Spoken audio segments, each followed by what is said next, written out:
యాక్చువల్‌గా మనం ఏదైనా సిట్యుయేషన్ వచ్చినప్పుడు ఏం చేస్తామంటే పీపుల్‌ని కంట్రోల్ చేయడానికి ట్రై చేస్తాము. బట్ అంటే మనం ఎలా బిహేవ్ చేస్తున్నాము అనే దానికన్నా ఎదుటి వాళ్ళు ఎలా బిహేవ్ చేస్తున్నారు అనే దాని మీద ఎక్కువ ఫోకస్ చేస్తాం. సో, మనకి వాళ్ళలో తప్పులు కనిపిస్తాయి కానీ మనలో తప్పులు కనిపించవనమాట. అలాగే వాళ్ళకి కూడా మనలో తప్పులు కనిపిస్తాయి. మనకి వాళ్ళలో తప్పులు కనిపిస్తాయి. సో, ఇద్దరం ఏమనుకుంటాం, ఇద్దరిదే తప్పే అనుకుంటాం. అదే మన రియాక్షన్ మీద ఫోకస్ పెట్టామనుకో, వాళ్ళు తిడుతున్నారు, చిరాకు పడుతున్నారు. నువ్వు ఎప్పుడు చిరాకు పడకుండా ఆపు ఆపు అని అన్నావు అనుకో, వాళ్ళు ఆపుతారా? లేదు.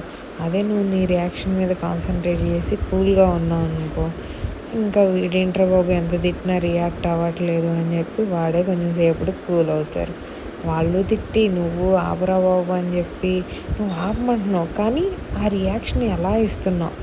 సో, అంటే చిరాకుగా ఇస్తున్నావా? లేదంటే కోపంగా ఇస్తున్నావా? దాన్ని బేస్ చేసుకుని అవతల వాళ్ళు రియాక్ట్ అవుతారు. ఓకేనా?